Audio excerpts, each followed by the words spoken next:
ውድ ቻናላችን ቤተሰቦች እንኳን ወደ ቻናላችን በደህና መጣችሁ። አሁንም ሊቨርፑልን በተመለከቱ ዘገባዎች ተመልሼ መጥቻለሁ። በሳት የምንመለከታቸው ዶሚኒክ ሶቦስላይ ላይ በፕሪሲዝኑ ብዙ ነገር ተምረናል እያለን ይገኛል። እንደዚሁም አሌክሳንደር ኢሳቅም ለአዲሱ የውድድር ዓመት 100% ዝግጁ እንደሆነም ተናግሯል። ከርትስ ጆንሰንም የተመለከተም ዘገባም ይኖረናል። እንደዚሁም ዴቪድ ሊችም በትሬናዩኒ ዙሪያ የሰጠው አስተያየት አለ።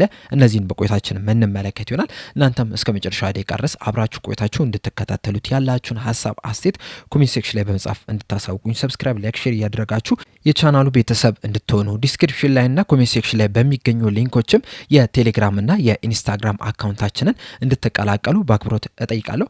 አሁን በቀጥታ ወደ ዘገቦቹ የምናመራ ይሆናል። አብራችሁን ቆዩ። በመጀመሪያም የሊቨርፑል ተጫዋቾች መቼ ወደ ልምምድ ይመለሳሉ የሚለውን የምንመለከት ይሆናል። እንደሚታወቀው ላለፉት 2 ሳምንታት የሊቨርፑል ቡድን በአሜሪካ የፕሪሲዝን ቆይታውን እያደረገ ነበረ። በቆይታውም 3 ጨዋታዎችን ማድረግ ሲችል ከ3ቱ 2ቱን ማሸነፍ ችሏል። ሰንደርላንድንና ሪክሰንን ሲያሸንፍ በአንዱ በሊድስ ዩናይትድ ደግሞ 4-2 በሆነ ውጤት ሊሸነፍ ችሏል። በዚህም የፕሪሲዝን ቆይታቸውን ማጠናቀቅም ችሏል። ብዙም ሳይቆዩም ወደ ሊቨርፑል ወደ መርሲሳይድ ተመልሷል። ትናንትና ጠዋት ላይ መርሲሳይድ እንደደረሱም ነው ዘ አትሌቲክስ በዘገባው የተናገረው። በዛሬው ዕለትም እነዚህ በአሜሪካ የቆዩ ተጫዋቾች እረፍት የሚሰጣቸው ሲሆን በነገው ዕለት ግን ለቀሪው የቅድመ ውድድር ዝግጅት ወደ አክሳይ ልምምድ ማዕከል የሚመለሱ ይሆናል። በዛም ቨርጅል ቫንዳይከን፣ ኮዲ ጋክፖን እንደዚሁም ደግሞ አሊሰን ቤከርንና ሙኒዚን ይቀላቀላሉ ተብሎ ይጠበቃል።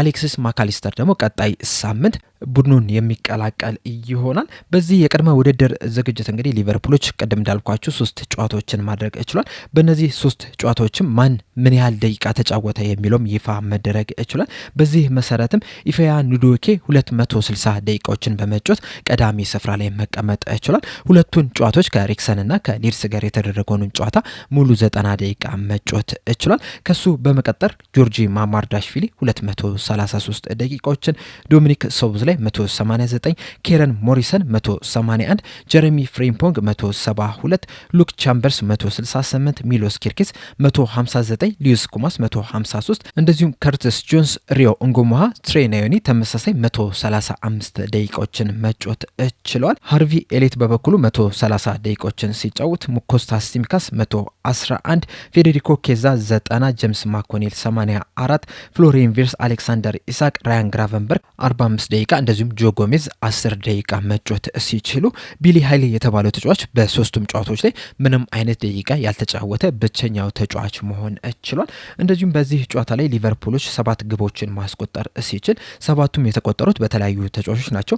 ዶሚኒክ ሶቦስላይ፣ ኬረን ሞሪሰን፣ ፌዴሪኮ ኬዛ፣ ሊዩስ ኩማስ፣ ሪዮ እንጎሞሃ፣ ፍሎሪን ቪርስ እንደዚሁም ደግሞ ሉክ ቻምበርስ ማስቆጠር ችሏል። እንደዚሁም አሲስት ያደረጉትን ተጫዋቾች ስንመለከት ዶሚኒክ ሶቦስላይ 2 ኳሶችን አሲስት ማድረግ ሲችል ሃርቪ ኤሌት፣ ጀረሚ ፍሪምፖንግ፣ ካልቨን ራምሲ፣ ሚሎስ ኪርኬዝ አንዳንድ አሲስቶችን ማስመዝገብ ችሏል። በቀጣይም እንግዲህ 3 ጨዋታዎች የሚጠብቃቸው ይሆናል። ቀጣይ እሁድ ዕለት ከሞናኮ ጋር የሚገናኙ ሲሆን ከሳምንት እሁድ ደግሞ ከኮሞ ጋር 2 ጨዋታዎችን የሚያደርጉ ይሆናል። በቀጣይም ከሞናኮ ጋር በሚደረገው ጨዋታም ኮዲ ጋክፖ፣ ቨርጅል ቫንዳይክ፣ ቪክተር ሙኒዝ እንደዚሁም ጀረሚ ዣኬ የመጀመሪያ የጨዋታ እድል ያገኛሉ ተብሎ ይጠበቃል። በዚሁ እንግዲህ ዴቪድ ሊች ስለ ትሬናዮኒ የሰጠውን አስተያየት ነው የምንመለከተው። በዚህ የቅድመ ውድድር ዝግጅት ትሬናዮኒ በጣም አስደናቂ የሚባል እንቅስቃሴን ካደረጉ ተጫዋቾች መካከል ቀዳሚ ስፍራ ላይ የሚቀመጥ ተጫዋች ነው። እናም ይህን እንቅስቃሴ ከተመለከተ በኋላ ዴቪድ ሊች በሰጠው አስተያየት በዚህ የቅድመ ውድድር ዝግጅት ላይ በጣም ምርጥ ብቃታቸውን ካሳዩ ተጫዋቾች መካከል አንደኛው ትሬናዮኒ ነው። በቀጣይ የውድድር ዘመንም ያለምንም ጥርጥር 100% በስኳድ ውስጥ ይቆያል ብዬ አስባለሁ። ሊቨርፑሎች እንግዲህ ማስተላለፍ ከነበሩባቸው ውሳኔዎች መካከል አንደኛው በትሬናዮኒ ዙሪያ ነው የነበረው። ለተጫዋቹ የትኛው ይሻላል፣ በሊቨርፑል ብናቆየው ወይስ በውሰት ውል ብንሰጠው ይሻላል የሚሉ ሀሳቦችን ሲያነሱ ነበረ። በዚህ የቅድመ ውድድር ዝግጅት ላይ ግን ትሬናዮኒ ለነሱ ውሳኔውን አስተላልፎላቸዋል ብዬ አስባለሁ። እናም በቀጣይ የውድድር ዘመን ከስኳዱ ጋር የሚቆይ ተጫዋች ይሆናል። እናም በአንዳንድ ጨዋታዎች ላይም በቋሚነትም ሲጀምር ልንመለከተው እንችላለን። በዚህ ሰዓትም ለሊቨርፑል ዋና ቡድን መጮት የሚያስችለውም ብቃት ላይ ይገኛል የሚል አስተያየትን ሰጥቷል። በመቀጠልም ቤን ጃኮብስ ይዞት የወጣውን ዘገባ ነው የምንመለከተው። በዘገባው መሰረት ሊቨርፑሎች በኢንተር ሚላን እንቅስቃሴ እንደተሰላቹ እየተናገረ ይገኛል። እንደሚታወቀው ኢንተር ሚላኖች ከርቲስ ጆንስን ለማስፈረም ከፍተኛ ፍላጎት አላቸው። ከዚህ ቀደምም በሶስት አጋጣሚዎችም የዝውውር ጥያቄ አቅርበው ነበረ። ነገር ግን እነዚህን ሶስት ጥያቄዎች ሊቨርፑሎች ውድቅ ሊያደርጉባቸው ይችላል። በእርግጥ እነዚህ ሶስት ጥያቄዎች በቀጥታ ለሊቨርፑል የቀረበው አይደለም፣ በተወካዮች አማካኝነት ነው ለሊቨርፑል ሲደርስ የነበረው እና በዚህ እንቅስቃሴያቸውም ሊቨርፑሎች ደስተኛ እንዳልሆኑ ነው እየተነገረ የሚገኘው። ከዚህ በኋላ ሊቨርፑሎች የሚፈልጉት በቀጥታ ከኢንተር ሚላን የሚመጣ ጥያቄ ነው እንጂ በተወካዮች ምንም አይነት ጥያቄ እንዲመጣላቸው አይፈልጉም ነው እየተባለ የሚገኘው። በተለይ አርሰናሎች ብሩኖ ጉማሬሽን ለማስፈረም ከኒውካስል ዩናይትድ ጋር ቀጥታ ንግግሮችን እያደረጉ ነው የሚገኙት። ሊቨርፑሎችም ይሄንን እንደሚፈልጉ ነው እየተናገረ የሚገኘው እና ኢንተር ሚላኖች ከዚህ በኋላ ከርቲስ ጆንስን ማስፈረም የሚፈልጉ ከሆነ በተወካዮቻቸው እንዲመጡ ሳይሆን የሚፈልጉት በቀጥታ መተው ሊቨርፑልን እንዲያነጋግሩ ነው የሚፈልጉት የሚል ዘገባን ይዞልን ወጥቷል። የከርቲስ ጆንስ የሊቨርፑል ቆይታ እንግዲህ እስካሁን ድረስ አልተረጋገጠም። አንዳንድ ዘገቦች ከክለቡ ይለቃል ይላሉ፣ አንዳንዶቹ ደግሞ በክለቡ ይቆያል የሚሉ ነገሮችን ነው እየተመለከትን የምንገኘው። ከዚህ ቀደምም አንዶኒ ኢራኦላ በሰጡትም አስተያየት የከርቲስ ጆንስ አድናቂ እንደሆነ ሲናገሩ መስማት ይችላል። ነገር ግን ደግሞ እንደዛም ቢሆንም ክለቡን ሊለቅ የሚችልበት እድል አለ። በተለይ በቅድመ ውድድር ዝግጅት ላይ ያሳየው ብቃት ያን ያህል የሚያስደስት አይደለም። በተለይ ከሊድስ ጋር በተደረገው ጨዋታ ላይ በጣም ደካማ የሚባል እንቅስቃሴን ማድረግ ይችላል። እንደዚሁም ከሪክሰን ጨዋታ በኋላም ከዶሚኒክ ሶብዝላይ ጋር ሲያሳይ የነበረው ባህሪ ሲጨቃጨቅ የነበረበት ሁኔታም በአብዛኛው የሊቨርፑል ደጋፊዎች ዘንድ አልተወደደለትምና በዛ ምክንያት ክለቡን ሲለቅ ልንመለከት የምንችልበት እድል አለ። እንደዚሁም ኢንተር ሚላኖችም የዚህ ተጫዋች አድናቂ ናቸው። በቅርቡም ሶስተኛ ጥያቄ አቅርበው ነበር። ከ30 እስከ 35 ሚሊዮን ዩሮ የሚጠጋ ገንዘብን ለሊቨርፑል ለመክፈልም ፈቃደኛ ነበሩ። ነገር ግን ሊቨርፑሎች ይህንን ጥያቄያቸውን ውድቅ አድርጎባቸዋል። አሁንም ግን በተጨማሪ ጥያቄ ይመለሳሉ ተብሎ ይጠበቃል። ያንን ጥያቄ ሊቨርፑሎች ይቀበላሉ ወይ አብረን የምንመለከት ይሆናል። በመቀጠልም አሌክሳንደር ኢሳቅ የሰጠውን አስተያየት ነው የምንመለከተው። ከስፖርት ብላዲት ጋር ባደረገው ቆይታ በሰጠው አስተያየት ለቀጣይ የውድድር ዘመን 100% ዝግጁ ነኝ እያለ ይገኛል። እንደሚታወቀው በ2025/26 የውድድር ዘመን በተለያዩ ምክንያቶች 28 ጨዋታዎች ሲያመልጡት መመልከት ችለናል። ለቀጣይ የውድድር ዘመን ግን ዝግጁ እንደሆነ ነው እየተናገረ የሚገኘው። አያይዞም በሰጠው አስተያየት በዚህ ሰዓት ላይ ጥሩ ስሜት ይሰማኛል። እንደዚሁም በቀድሞ ውድድር ዝግጅቱም በአሜሪካ በነበረን ቆይታም ወደ ማች ፊትነስ ለመምጣትም ከፍተኛ ስራን እየሰራው ነው የሚገኘው። አሁን ላይ ከኳስ ጋር ምቾት እየተሰማኝ ነው። እንደዚሁም ደግሞ የተሻለም እየሮጥኩ እገኛለሁ። በእርግጥ አሁንም ማሻሻል ያሉብኝ ነገሮች አሉ። እንደዛም ቢሆንም ግን በዚህ ሰዓት ጥሩ ስሜት እየተሰማኝ ይገኛል የሚል አስተያየትን ሰጥቷል። አያይዞም ስለ ፕሪሲዝኑ በሰጠው አስተያየት የቅድመ ውድድር ዝግጅት እና የፕሪሲዝን ጨዋታዎች በጣም አስፈላጊ የሚባሉ ናቸው። ምክንያቱም ለቀጣይ ሲዝን ራስን ዝግጁ የምታደርግበት ሰውነትም እንዲላመድ የምታደርግበት ነው። እንደሚታወቀው ሲዝኑ አንዴ ከተጀመረ በተለይ በፕሪሚየር ሊጉ ተደራራቢ ጨዋታዎች ይኖራሉና ለነዛ ተደራራቢ ጨዋታዎችም ሰውነትን ዝግጁ የምታደርገው በፕሪሲዝኑ ላይ ነውና በዚህ ፕሪሲዝንም ራሳችንን በደንብ እያዘጋጀን እንገኛለን። እንደ ቡድንም በጣም ጥሩ ስሜት እየተሰማን ነው የሚገኘው።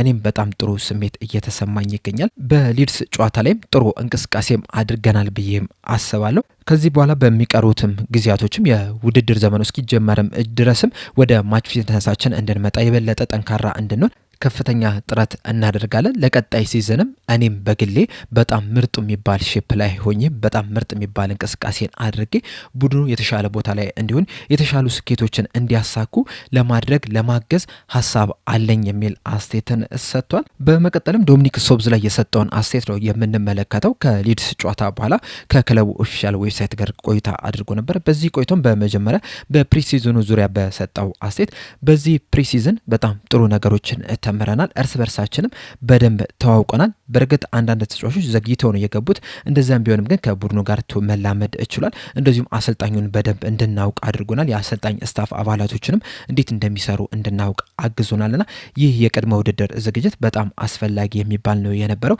2 ጨዋታዎችን ማሸነፍ ችለናል። በእርግጥ አንድ ጨዋታ ተሸንፈናል። እንደዛም ቢሆንም ግን እንደ አጠቃላይ በዚህ ፕሪሲዝን ብዙ ነገሮችን ተምረናል። ብዙ ነገሮችን አውቀናል።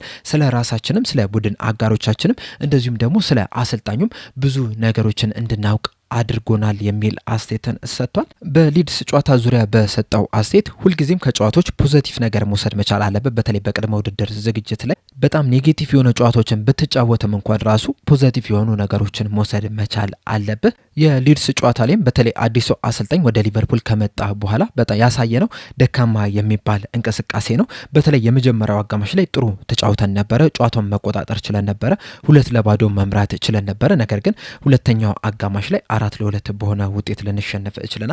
ቢሆንም ግን ከዚህ ሽንፈትም ጥሩ ነገሮችን ፖዚቲቭ ነገሮችን መውሰድ መቻል አለብን። በተለይ ደግሞ ሲዝኑ ሊጀመር 2-3 ሳምንት ብቻ ነው የቀረው እና በእነዚህ ቀናቶች ውስጥም ከዚህ ስህተታችን ተምረን የምናስተካከላቸውን ነገሮችን ማስተካከል እንድንችል ያደርገናልና በዚህ ጨዋታም ፖዚቲቭ ነገር ነው የሚወስዱ የሚል አስተያየትን ሰጥቷል። በተጨማሪም በዚህ ጨዋታ ላይ 2 ግቦችን ከረዥም የእጅ ወርወራዎች ነው የተቆጠሩብን። ካለፈው ሲዝን ጀምሮ በፕሪሚየር ሊጉም የቆሙ ኳሶች የእጅ ወርወራዎች በጣም አስፈላጊ እየሆኑ የመጡ ነው የሚገኙት። እናም እነዚህ ነገሮች ላይ አሁንም ማሻሻል ያሉበት ነገሮች እንዳሉ በዚህ ጨዋታ ላይ መመልከት እችለናል። እናም እያንዳንዱ ሰው የራሱን ስራ የራሱን ኃላፊነት በአግባቡ ሊወጣ ይገባል። ያንን የምናደርግ ከሆነ የሚቆጠሩብንን ግቦች መቀነስ እንችላለን። እንደዚሁም ደግሞ ጭራሽም እንዳይቆጠሩብንም ማድረግ እንችላለን። በእርግጥ እኛ ሰዎች ነን። ሰዎች ደግሞ ምንጊዜም ስህተት መስራታቸው አይቀርም። ነገር ግን ከነዚህ ስህተቶች መማር አለብን። ወዲያውኑ ደግሞ ምላሽ ልንሰጥ ይገባል። ምክንያቱም ወዲያው ምላሽ ምሰጥ ከሆነ ውጤት ላይም ከፍተኛ ለውጥ ያመጣል። ልክ ጎል እንደተቆጠረብህ አንተ መልሰህ ሄደህ